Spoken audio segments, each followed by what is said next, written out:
ఇన్నిసార్లు కొట్టబడ్డాం, ఇన్ని యుద్ధాలు మా మీద చేశారు, అయినా దేవుడు ఒక్కడే మా పక్షంగా ఉండి మళ్ళీ మమ్మల్ని బతకనిచ్చాడు. నేను మళ్ళీ చెప్తున్నాను,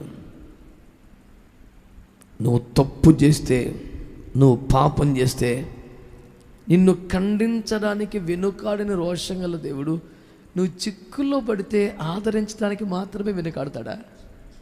అసలు లోకంలో ఉన్న శాస్త్రమే గిల్లినోడే జోలపాట పాడాలని.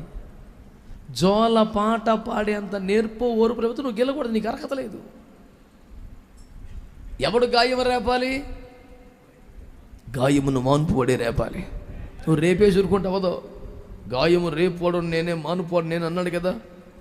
ఎందుకు రేపాడు? మాన్పగలడు కాబట్టి. నీకు మాన్పే కెపాసిటీ ఎప్పుడు రేపే అర్హత నీకు లేదు కదా. నువ్వు కెలకూడదు అలాంటప్పుడు. నువ్వు ఒక మాట అనేసి గుండెని గాయం చేసేసి, హృదయాన్ని మొక్కలు చేసేసి, దిగులతో చచ్చిపోయేలా చేసి వెళ్ళిపోతావు సైలెంట్గా. అది పాపిష్టి మానవుడి లక్షణం, దేవుడి లక్షణం అది కాదు. మేలు కలుగునట్లుగా ఏదైనా గాయం చేసినా దాన్ని మాన్పేదాకా అక్కడే కూర్చుంటాడు ఆయన. ఆపరేషన్ చేసిన డాక్టర్ గారే కుట్లు వేయాలి, మాని ఇన్ఫెక్షన్ రాకుండా మందులు ఇవ్వాలి, రూల్ అది.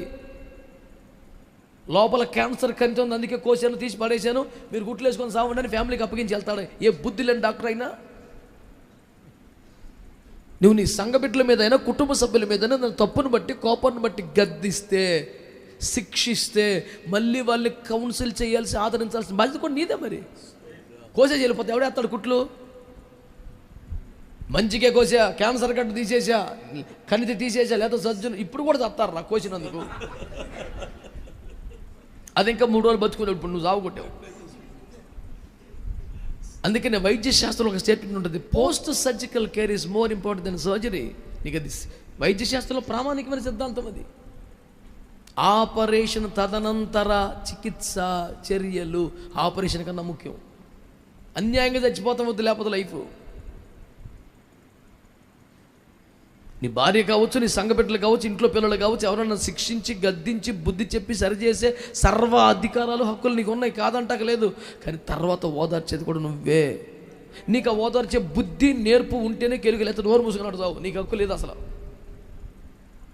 కెలికేసి గాయపరిచేసి పోతావు, దారి పెట్టి ఇంటికి ఒక్కొక్కడు బయటికి వెళ్ళిపోతాడు, టాపటప 2 వీకేసి వెళ్ళిపోతాడు.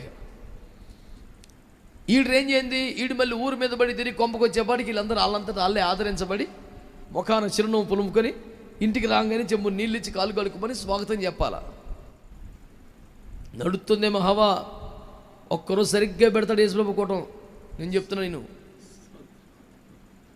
పేతురంతా ఆయన చెప్పాడు, నువ్వు ఓపుకున్నప్పుడు బంద్ తిరుగుతావు, నీరసం వచ్చేటప్పుడు ఇంకోటి తీసుకెళ్తాడు చూసుకో అన్నాడు. నువ్వు పెద్దలు బేబత్సమేం కాదు ఇక్కడ. యోహాన్తో తిరగబట్టి మీకు అర్థమైందో లేదో మరి.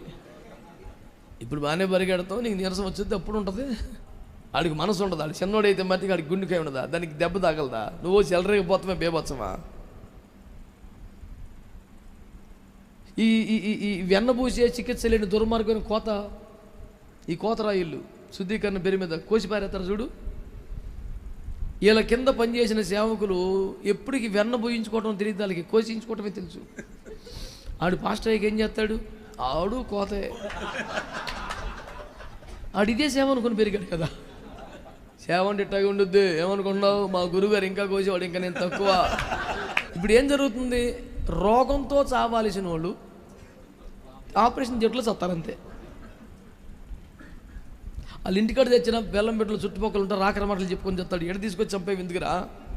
నేను చెప్తున్నాను, థియాలజీకి సరిపోతే లేవో నాకు తెలియదు కానీ అయ్యా, చాలా సేవలో అమూల్యమైన సత్యాలు మీ దృష్టికి తెస్తున్నానండి.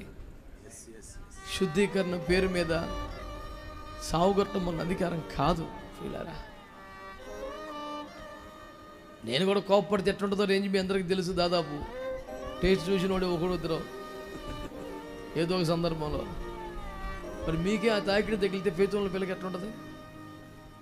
నేను లేనప్పుడు దొంగసాటికి వెళ్ళి మా పిల్లల్ని ఇంటర్వ్యూ చేయండి. అయ్యకు ప్రేమ తక్కువ, కోపం ఎక్కువ అని పిల్లలు ఎవడన్నా ఒక్కడు మీకు ఇంటర్వ్యూలో తేలితే నేను ఆ రోజు చచ్చినట్టు లెక్క. ఛాలెంజ్ చేస్తున్నా మీకు. నేను లేనప్పుడు దొంగసాటుగా మా వాళ్ళని పట్టుకుని ఇంటర్వ్యూ చేయి. నువ్వు అందుకు 10,000 రూపాయలు చేతిలో పెట్టి కక్కించుకొని స్టింగ్ ఆపరేషన్ చేయి. Yes, it's my challenge. నా శిక్ష ఎప్పుడైనా ఒకసారి ఉంటుంది, నా ప్రేమ నిరంతరం ఉంటుంది. అక్కడ దాకా ఎందుకు? జఫన్యానికి చాలా కోపం, అయ్యి బాబోయ్ అని వాళ్ళందరికీ మైకిచ్చి సాక్ష్యం చెప్పాను. ఈజీగా 100 మంది దొరుకుతారుగా, అమ్మో ఆయనకి చాలా కోపం అండి బాబు, అమ్మ బాబోయ్ అనే వాళ్ళ 100 మందికి మైకిచ్చి చెప్పురా ఆయన కోపాన్ని గురించాను. నేను ఛాలెంజ్ చేస్తున్నాను, చెప్పను. సగం చెప్పే లోపలికి ఏడుపు రాకపోతే నన్ను చిచ్చి అనొచ్చు మీరు.